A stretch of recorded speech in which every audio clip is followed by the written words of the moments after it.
Hi everyone, welcome to the biology concept. आज के इस वीडियो में हम 25 most important NCERT based MCQs cover करेंगे और साथ ही साथ उन एमसीक्यूज़ के एक्सप्लेनेशन को भी देखेंगे। ये chapter 1 the living world chapter से लिया गया है। ओके, ये totally class 11th NCERT lines पे बेस्ड होंगे। सो स्टार्ट करते हैं हम। क्वेश्चन नंबर 1 हमारा क्या कह रहा है? The study of living organisms is called. Living organism की स्टडी को हम कहते हैं बायोलॉजी। ओके, तो ऑप्शन सी हमारा क्या हो गया? करेक्ट हो गया। ओके, तो इसका एक्सप्लेनेशन हम देखेंगे। तो biology is the branch of science that deals with the study of living organism. Okay, living organism की स्टडी को हम कहते हैं biology. Next question, which characteristic is common to all living organism. ठीक है, ये 4 कैरेक्टरिस्टिक दिए हुए हैं, कैरेक्टर्स दिए हुए हैं। पूछ रहा है इनमें से कौन सा जो है वो कॉमन है सभी लिविंग ऑर्गेनिज्म के लिए। ठीक है, तो लिविंग ऑर्गेनिज्म के पास जो होती है वन ऑफ द, इन चारों में से एक एबिलिटी ग्रोथ की होना कंपलसरी है। ठीक है, तो इन चारों ऑप्शंस में से ग्रोथ एक ऐसा कैरेक्टर है जो कि कॉमन होता है हर लिविंग ऑर्गेनिज्म में।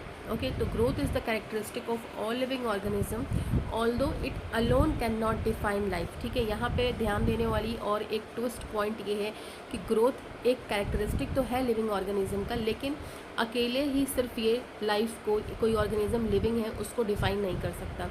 लाइक पहाड़ जो होते हैं, माउंटेन्स होते हैं, वो भी ग्रोथ कर सकते हैं ओवर टाइम। ठीक है, बट ज़रूरी नहीं है कि वो ज़रूरी नहीं, क्या हमें पता है, बट माउंटेन्स जो है वो लिविंग नहीं है। ठीक है, सो यहाँ से एक ट्विस्टिंग पॉइंट ये था आपका कि growth alone can not define life. Okay, now next question, the number of identified species on earth is approximately. तो 2 मिलियन के आसपास स्पीसीज़ जो हैं हमारे अर्थ पर आइडेंटिफाई हो चुकी हैं। अप्रॉक्स 2 मिलियन, अगर करेक्ट बिल्कुल देखें हम तो 1.7 से 1.8 मिलियन जो है स्पीसीज़ साइंटिस्ट डिस्कवर कर चुके हैं हमारे अर्थ पर। ठीक है, और ये हमारी जो है बायोडाइवर्सिटी को शो करता है। सो एनसीईआरटी टिप्स क्या हैं आपके? About 1.7 to 1.8 million species have been identified and described worldwide. Okay, now next question, the variety of living organism on earth is known as. ठीक है, लिविंग ऑर्गेनिज्म की variety, ठीक है, ऑन अर्थ क्या कहलाती है? हमारी बायोडाइवर्सिटी कहलाती है। Bio means life. Okay, bio means life. Okay, and diversity means variety. तो वेराइटी को लिविंग फॉर्म्स के वेराइटी को डिफाइन करती है हमारी क्या? बायोडाइवर्सिटी। एनसीईआरटी टिप्स क्या है? Biodiversity means the variety of living organism found on earth. ठीक है, इससे पहले मैंने जो ये चैप्टर एक्सप्लेन कर रखा है एनसीईआरटी का, क्लास 11 का chapter number 1 the living world, आप उस वीडियो को भी जा करके देखो। तो उस वीडियो को देखने के बाद आप ये सारे एमसीक्यूज़ अगर कवर करोगे तो आप ये सारे एमसीक्यूज़ के सही करेक्ट आंसर आप बता पाओगे। ओके, और एमसीक्यूज़ सॉल्व करने का एक फ़ायदा ये भी होता है कि जो आपके कॉन्सेप्ट नहीं क्लियर होते हैं ना, वो भी आपको इन एमसीक्यूज़ के थ्रू, इन क्वेश्चंस के थ्रू आराम से क्लियर हो जाता है। Now next question, local names of organisms are not preferred because they are. ठीक है, देखिए रोज़ या फिर कहिए गुलाब। ठीक है, रोज़ा इंडिका जो है ना, एक एग्जांपल लेके चलते हैं हम। रोज़ा इंडिका ये साइंटिफिक नेम होता है रोज़ प्लांट का। ठीक है, रोज़ा इंडिका, बट हमारे यहाँ इसे हिंदी में क्या बोलते हैं, वर्नाक्यूलर लैंग्वेज में क्या बोलते हैं? गुलाब बोलते हैं। ओके, गुलाब बोलते हैं या फिर रोज़ बोलते हैं इंग्लिश में। ठीक है, बट इसका जो ये साइंटिफिक नेम है, इस साइंटिफिक नेम से rose all over the world famous होगा। ठीक है, ये इसका साइंटिफिक नेम है। वर्नाक्यूलर नेम क्या हो गया इसका? गुलाब हो गया या रोज़ हो गया। ठीक है, तो लोकल नेम्स जो होते हैं किसी ऑर्गेनिज्म के प्रेफर इसलिए नहीं किए जाते हैं क्योंकि वो प्लेस टू प्लेस डिफ़र करते हैं। ठीक है, हो सकता है मैं गुलाब बोल रही हूँ, आप कहीं किसी और स्टेट से मेरा ये वीडियो देख रहे हो और या किसी और जगह से देख रहे हो, तो आप उस गुलाब को, आप उस रोज़ को हो सकता है कुछ और नेम से जानो। मैं एक एग्जांपल देके बता रही हूँ आपको। ठीक है, तो लोकल नेम जो है, वर्नाक्यूलर नेम जो है, वो इसी वजह से प्रेफर नहीं किया जाता है क्योंकि ये डिफ़र होते हैं from place to place. NCERT tips क्या है? लोकल और vernacular names vary with language and region. ठीक है, लैंग्वेज के साथ और रीजन के साथ। जैसे हम हिंदी बोल रहे हैं, ठीक है, कुछ मराठी बोलते होंगे तो हो सकता है वहाँ रोज़ को कुछ और बोलते हो। तो इस तरह से वर्नाक्यूलर और लोकल नेम्स जो होते हैं लैंग्वेज और रीजन के साथ चेंज होते रहते हैं। तो साइंटिस्ट यूज़ करते हैं क्या? Universal scientific names. That is for example rose का क्या है? रोज़ा इंडिका। ठीक है, आम मैंगो का क्या है? Mangifera indica. ओके, तो नीट मेमोरी टिप क्या है आपका? एक organism, one scientific name use world wide. ठीक है, कोई एक ऑर्गेनिज्म, उसका एक ही साइंटिफिक नेम होता है जो कि वर्ल्ड वाइड जाना जाता है।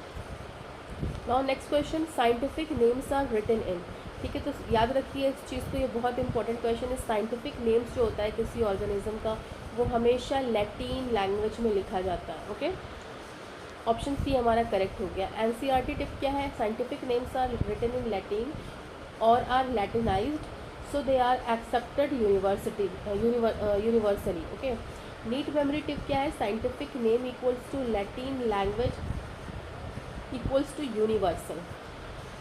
ओके, आई होप आपको ये वीडियो के एक एक पॉइंट्स आसानी से क्लियर हो रहे होंगे। तब इसे लाइक ज़रूर करेंगे और इस वीडियो को आप एंड तक ज़रूर देखें। सो नेक्स्ट क्वेश्चन क्या कह रहा है हमारा?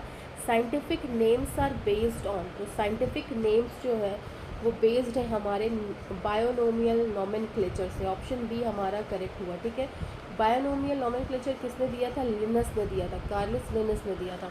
ओके, तो एनसीईआरटी टिप क्या है? बायोनोमियल नोमेनक्लेचर एवरी, और बायोनोमियल नोमेनक्लेचर का मतलब क्या होता है कि हर एक ऑर्गेनिज्म के दो नेम्स दिया इन्होंने। बायोनोमियल नोमेनक्लेचर दिया था लिनस ने। ठीक है, लिनस साइंटिस्ट ने दिया था। बट बायोनोमियल नोमेनक्लेचर में क्या होता है, एक ऑर्गेनिज्म को दो नेम दिए जाते हैं। ठीक है, पहला जो नेम होता है वो जीनस को शो करता है और दूसरा जो उसका नेम होता है वो एक स्पेसिफिक एपिथेट जो कि स्पीसीज़ को शो करता है। ठीक है, तो नीट मेमोरी टिप आपकी क्या है? Binomial nomenclature, bi means two. ठीक है, तो पहला क्या है आपका? जीनस है, दूसरा आपका स्पीसीज़ है। फॉर एग्जांपल रोज़ा इंडिका का मैंने दिया आपको था, तो रोज़ा वो आपका क्या है? जीनस को शो कर रहा है, एंड इंडिका आपके स्पीसीज़ को शो कर रहा है। ठीक है, दो नेम है रोज़ा इंडिका, तो ये क्या है? बायोनोमियल नोमेनक्लेचर है। साइंटिस्ट जो थे जिन्होंने दिया उनका नाम था लिनस। Okay, Carolus Linus. देखिए यहाँ पे क्वेश्चन भी वही आ गया है, हु प्रपोज्ड बायोनोमियल नोमेनक्लेचर। तो बायोनोमियल नोमेनक्लेचर को प्रपोज किया था कार्लस लिनस ने। ऑप्शन बी हमारा करेक्ट हुआ। तो Carolus Linnaeus is known as the father of taxonomy. Another important point, father of taxonomy हम किसे कहते हैं? लिनस को कहते हैं। इन्होंने इंट्रोड्यूस किया था modern system of binomial nomenclature. याद रखिए दो यहाँ पे इंपॉर्टेंट पॉइंट्स हैं आपके। फादर ऑफ टैक्सोनॉमी किसे कहते हैं हम? फादर ऑफ टैक्सोनॉमी कहलाते हैं कार्लस लिनस। और इन्होंने क्या इंट्रोड्यूस किया था, क्या कुछ डिफरेंट दिया था? तो इन्होंने दिया था modern system of binomial nomenclature. Okay, next NEET memory trick क्या है आपकी? Linnaeus equals to naming the organism. Okay, now next question हमारा क्या कह रहा है? In Mangifera indica, Mangifera represent. ठीक है, Mangifera indica. Okay, this is Mangifera indica, यानी कॉमन या वर्निकुलर नेम इसका क्या है? लोकल नेम क्या है इसका? मैंगो। ओके, मैंगो, जिसे हम हिंदी में आम भी कहते हैं। ओके, तो इस साइंटिफिक नेम में मैग्नीफेरा इंडिका में मैग्नीफेरा क्या रिप्रेजेंट कर रहा है?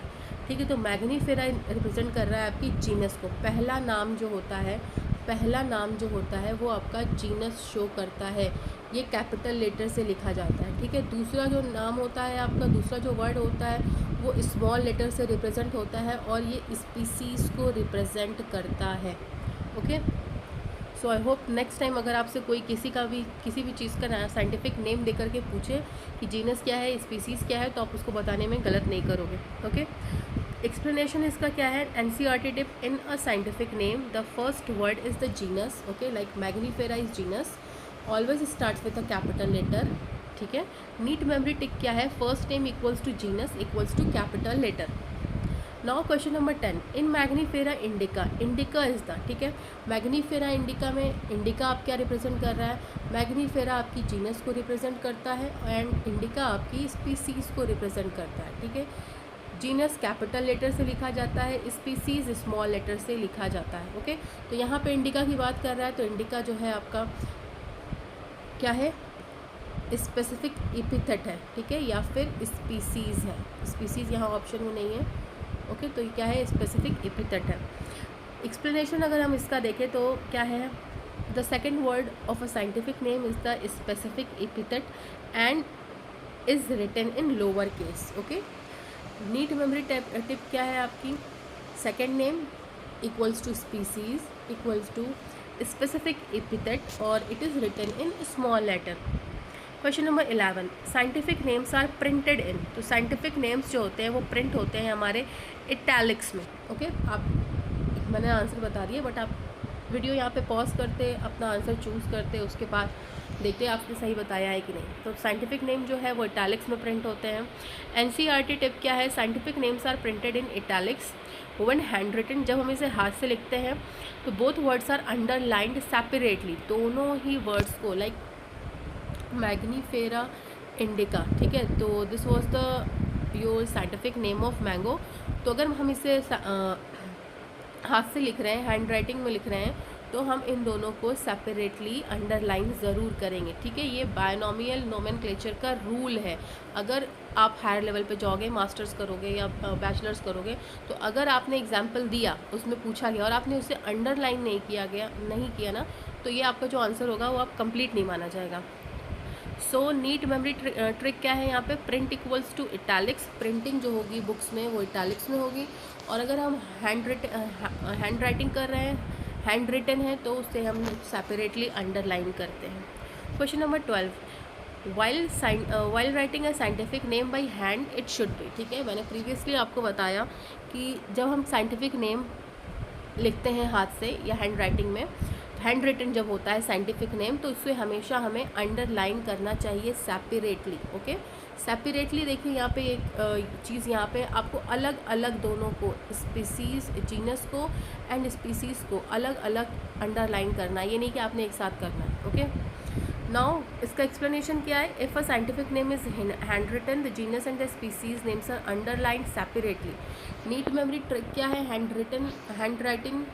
Handwritten equals to 2 separate underlines, ठीक है। देखिए 2 separate underlines, that is genus को अलग आप अंडरलाइन करोगे एंड स्पीसीज़ को आप अलग अंडरलाइन करोगे। जीनस हमेशा कैपिटल लेटर से स्टार्ट होता है एंड स्पीसीज़ हमेशा स्मॉल लेटर से स्टार्ट होता है। Now question number 13, the first word of a scientific name begins with a, ठीक है। पहला वर्ड साइंटिफिक नेम का स्टार्ट होता है, मैंने आपको प्रीवियसली बताया, कैपिटल लेटर से, ठीक है, जो कि रिप्रेजेंट करता है जीनस को, ये हमेशा कैपिटल लेटर से होगा। स्पीसीज रिप्रेजेंट होता है किससे, स्मॉल लेटर से। Okay, so this is the explanation, genus equals to gent equals to capital letter, the genus name always starts with the capital letter. Question number 14, the second word of a scientific name begins with the, ठीक है। आप second word की बात कर रहा है, that is scientific name का second word species को शो करता है। इसे हम किससे रिप्रेजेंट करते हैं, स्मॉल लेटर से शो करते हैं, ठीक है। Species, S for species, S for small letter, ठीक है। इसका एक्सप्लेनेशन अगर हम देखें तो the scientific epithet that is species name always begins with a small letter. Okay, question number 25, taxonomy is the science that deals with the, taxonomy जो है science एक ऐसी साइंस है जो कि किससे डील करती है। ऑप्शंस क्या है आपके, option 1 photosynthesis and respiration, not at all. Option B classification, identification and nomenclature of the organism, yes this is the correct answer, option B. Taxonomy जो है साइंस, टैक्सोनॉमी जो है साइंस, वो साइंस है जो कि क्लासिफिकेशन, आइडेंटिफिकेशन एंड नॉमेनक्लेचर कराती है ऑर्गेनिज्म का। फादर ऑफ टैक्सोनॉमी कौन है, who is the father of taxonomy, comment करके आप मुझे बताओ। ओके, सो नाउ इसका यहाँ पे हम एक्सप्लेनेशन अगर देखें तो classification, identification and nomenclature comes under taxonomy. Okay, तो एनसीईआरटी टिप्स क्या है, taxonomy includes identification, nomenclature and classification of organism. आप इसे कैसे याद कर सकते हो, निक से याद कर सकते हो, nomenclature, identification and classification. Okay, तो this is taxonomy. Okay, NEET memory trick क्या है, टैक्सोनॉमी इक्वल्स टू INC या NIC, ठीक है, NIC या INC, तो जो आपको बेटर लगे आप उसे लर्न कर सकते हो। आइडेंटिफिकेशन का मतलब क्या होता है, नेक्स्ट क्वेश्चन क्या है आपका, आइडेंटिफिकेशन मीन्स, तो आइडेंटिफिकेशन का मतलब होता है किसी ऑर्गेनिज्म को आप रिकॉग्नाइज करो और उसे करेक्ट टैक्सॉन में असाइन करो। ऑप्शन बी हमारा करेक्ट हुआ, recognising an organism and assigning it to the correct taxon. Okay, NCERT tips क्या है, आइडेंटिफिकेशन एक प्रोसेस होती है किसी ऑर्गेनिज्म को रिकॉग्नाइज करने की और डिटरमाइन करने की इट्स करेक्ट आइडेंटिटी, ठीक है, यूजिंग इट्स कैरेक्टरिस्टिक, उनके मान लो मैंने आपको कोई एक फ्रूट दे दिया, ठीक है, तो आप उस फ्रूट को देखोगे कि ये किस तरह का इसका अपीयरेंस है, ठीक है, तो उन सारी चीज़ों को, उनके कैरेक्टर्स को देख करके डिटरमाइन करना, उसे पहचानना और उसे नेमिंग देना, ठीक है। तो नीट मेमोरी ट्रिक क्या है? आइडेंटिफिकेशन का मतलब क्या होता है? कौन है ये भाई, इसे पहचानेंगे कैसे हम? तो आइडेंटिफाई करने का मतलब होता है पहचानना, who is it. Question number 17, classification means. तो क्लासिफिकेशन का मतलब होता है हमारा, ऑप्शंस देखते हैं हम, naming organisms, no. Option B, grouping organisms based on similarities and differences, yes this option is correct. Classification का मतलब होता है ऑर्गेनिजम्स की ग्रुपिंग करना, किसके बेसिस पर? Based on the similarities and differences of them, ठीक है, क्या उनके अंदर समानताएं हैं और क्या उनके अंदर एक दूसरे से अलग चीज़ें हैं, इनके बेसिस पे ऑर्गेनिज्म को ग्रुपिंग करना कहलाता है हमारा क्लासिफिकेशन। इसका एक्सप्लेनेशन क्या है? Grouping organisms based on similarities and differences, okay. NCERT tips क्या है? Classification places organisms into different groups according to their shared characters. NEET memory trick क्या है? Classification equals to grouping, okay. Now question number 18 हमारा क्या कह रहा है? Nomenclature refers to. तो व्हाट इज़ नोमेनक्लेचर? नोमेनक्लेचर का मतलब होता है, आप सिंपली अगर देखो तो नोमेनक्लेचर मीन्स आप उसका नेमिंग करना, ठीक है, याद रखना आप इस चीज़ से। तो nomenclature refers to naming of organism according to accepted rule, ठीक है, accepted rule in the sense जो हमारा बायोनोमियल नोमेनक्लेचर दिया गया है उस रूल्स के अकॉर्डिंग किसी ऑर्गेनिज्म का नेमिंग करना is called nomenclature, okay. So naming of organism according to accepted rules. NCERT tip क्या है? Biological nomenclature is the scientific naming of organism following internationally accepted rules, ठीक है। नीट मेमोरी टिप क्या है? Nomenclature equals to name. Question number 19, taxonomic studies help us to study. Taxonomic की study हमें क्या help करती है? ऑप्शंस क्या है हमारे? फोटोसिंथेसिस की स्टडी करने के लिए। Option 2, diversity of organism and their relationships. Option C, human physiology only. Option D, cell division only. तो टैक्सोनॉमिक जो स्टडी होती है वो हेल्प करती है हमें ये जानने के लिए कि ऑर्गेनिज्म की डाइवर्सिटी क्या है एंड देयर रिलेशनशिप्स। तो ऑप्शन बी हमारा करेक्ट हो गया। एनसीईआरटी टिप क्या है? Taxonomic studies helps in understanding the diversity and relationships among living organisms, okay. NEET memory trick क्या है हमारी? Taxonomy equals to diversity plus relationship, ठीक है, this is called taxonomy. Question number 20, growth in multi cellular organisms occur by. Multi cellular organism में growth कैसे होती है? तो by the help of cell division, ठीक है, माइटोसिस। सेल डिवीजन कैसे होता है? माइटोसिस एंड मियोसिस के थ्रू होता है। सो यहाँ पे माइटोसिस की वजह से क्या होता है? मल्टी सेलुलर जो होते हैं इनमें ग्रोथ होती है, okay. So in multi cellular organism growth occur through an increase in the number of cells by cell division. NEET memory trick क्या है हमारी? Multi cellular equals to more cells equals to cell division, okay.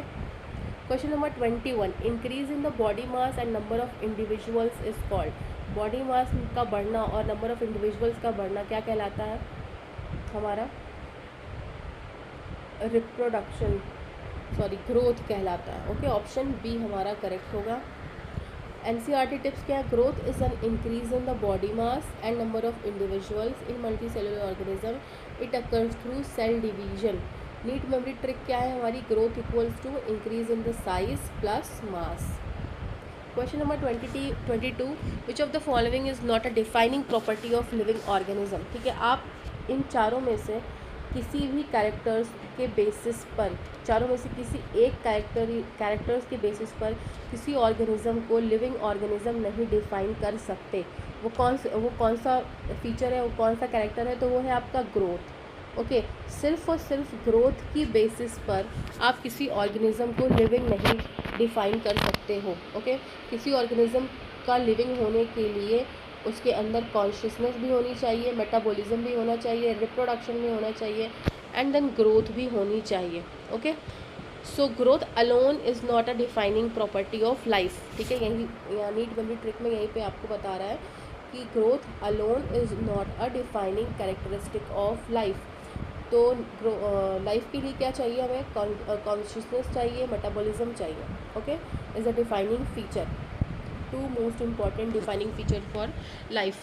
Growth alone cannot define life because some non-living objects like mountains, जिसका मैंने आपको example दिया था, can also increase in size by external additions.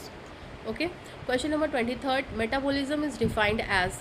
तो metabolism को हम define करते हैं as a sum total of all chemical reactions occurring in a living organism. Option B हमारा करेक्ट हुआ. मेटाबॉलिज्म इक्वल्स टू क्या होता है? Anabolism plus catabolism. Okay, question number 24. Which of the following is the defining feature of living organism according to NCERT. NCERT में जो हमारा एक defining feature है लिविंग ऑर्गेनिज्म का, वो क्या है एनसीईआरटी के अकॉर्डिंग? तो वो है हमारा इन चारों ऑप्शंस में से मेटाबॉलिज्म है. ठीक है, ऑप्शन सी हमारा करेक्ट हुआ. No metabolism no life. Important चीज़ यहाँ पे ये है कि अगर मेटाबॉलिज्म नहीं होगा तो लाइफ नहीं होगी. ठीक है, metabolism occurs only in living organism and is considered one of the defining characteristic of life. Question number 25 and the last question is which of the following is regarded as the defining property of living organism in NCERT. ठीक है, NCERT के according इन चारों characters में कौन सी ऐसी property है जो कि लिविंग ऑर्गेनिज्म की डिफाइनिंग प्रॉपर्टी है? Growth, reproduction, consciousness and nutrition. तो अभी मैंने लास्ट जो शायद स्लाइड थी उसमें बताया था माइंड की कॉन्शियसनेस होने की एक एबिलिटी. इसका मतलब क्या होता है? Ability to sense and respond to the stimuli. ये एबिलिटी होना किसी ऑर्गेनिज्म में उसको डिफाइन करता है एज ए लिविंग ऑर्गेनिज्म. ठीक है, ये प्रॉपर्टी उसके पास अगर होगी तो वो लिविंग माना जाएगा ही जाएगा. ठीक है, तो according to NCERT the ability to sense the environment and respond to stimuli, जिसे हम कॉन्शियसनेस कहते हैं, is the most important defining property of the living organism. NEET memory trick क्या है? लिविंग इक्वल्स टू सेंस करो और उसके according respond करो. ठीक है, आई होप आज का सेशन आपको काफ़ी यूज़फुल लगा होगा.